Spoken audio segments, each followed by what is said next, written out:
বন্ধুরা, আপনারা বর্তমানে যে স্কয়ার বা চারকোনা আহ, মোহরটি দেখছেন, এটি একটি আহ, চাঁদি বা রূপার মোহর।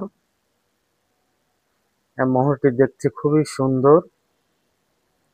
এই মোহরটি মূলত আমাদের এই ভারতীয় উপমহাদেশের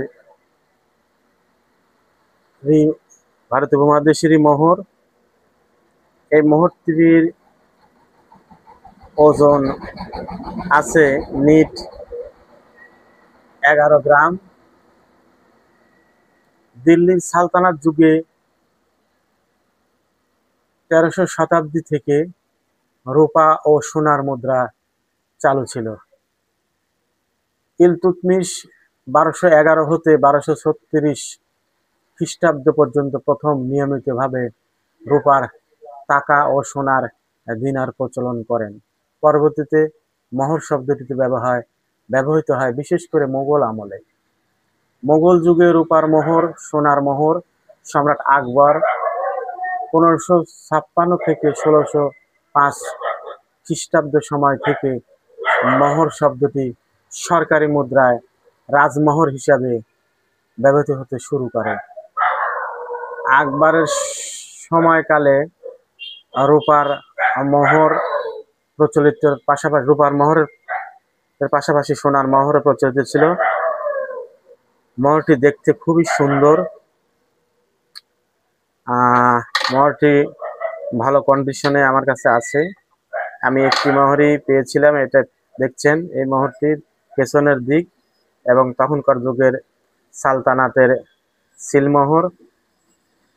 মোহরটি ওজন 11 গ্রাম এবং মোহরটি রূপা বা চান্দির তৈরি। মোহরটি দেখতে খুব সুন্দর।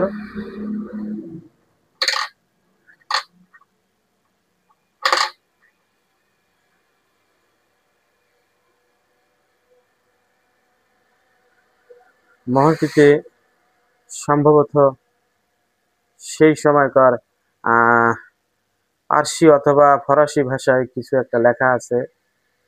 আমি তেমন ভাষাগুলো পড়তে পারি না বিধায় আপনাদেরকে জানাতে পারলাম না। আপনারা দেখুন কি সুন্দরভাবে মুদ্রিত করা হয়েছে।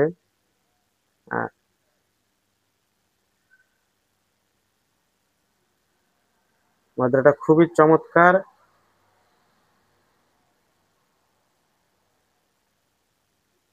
মোহর যুগে আকবরের এই চাঁদির মোহরটা অন্যতম। আমার কাছে মুদ্রাটি 1 পিসি আছে, আমি পেয়েছিলাম, সংগ্রহ করেছিলাম।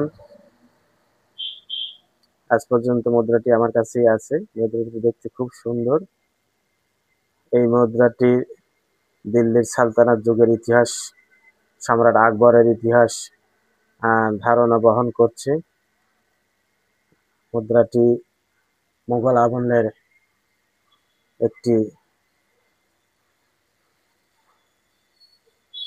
ঐতিহাসিক মুদ্রা। এরপরেও সম্রাট আকবরের পরেও বিভিন্ন শাসকগণ এ ধরনের মুদ্রা চালু করেছেন। বিশেষ করে মুসলিম শাসকগণ, দিল্লি সালতানাত যুগে বিশেষ করে মুসলিম শাসকগণই এই ধরনের স্কয়ার বা চৌকা মুদ্রা প্রচলন করেন।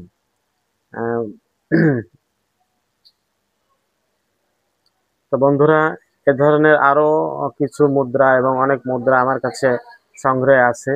পর্যায়ক্রমে এই চ্যানেলটিতে আপলোড করা হবে। আপনারা যারা এই ধরনের প্রাচীন জিনিস, প্রাচীন যে কোনো বস্তু, মুদ্রা বা জিনিস দেখতে আগ্রহী, তারা অবশ্যই চ্যানেলটি সাবস্ক্রাইব করে দিন, যাতে পরবর্তীতে প্রাচীন কোনো বস্তুর ভিডিও আপলোড করলে প্রথমেই আপনার কাছে নোটিফিকেশন যায়। এই জন্য আপনারা আমার এই চ্যানেলটিকে সাবস্ক্রাইব করে রাখুন। আপনারা যদি আগ্রহীত হন তাহলে আমি এরকম আরো, আপনাদের যদি সাড়া পাই তাহলে আমি আরো আমার সংগ্রহের যে সমস্ত প্রাচীন মুদ্রা বা অন্যান্য জিনিস আছে আমি পর্যায়ক্রমে আপলোড করব। আপনারা আমার এই চ্যানেলটিকে সাবস্ক্রাইব করে রাখুন। ধন্যবাদ।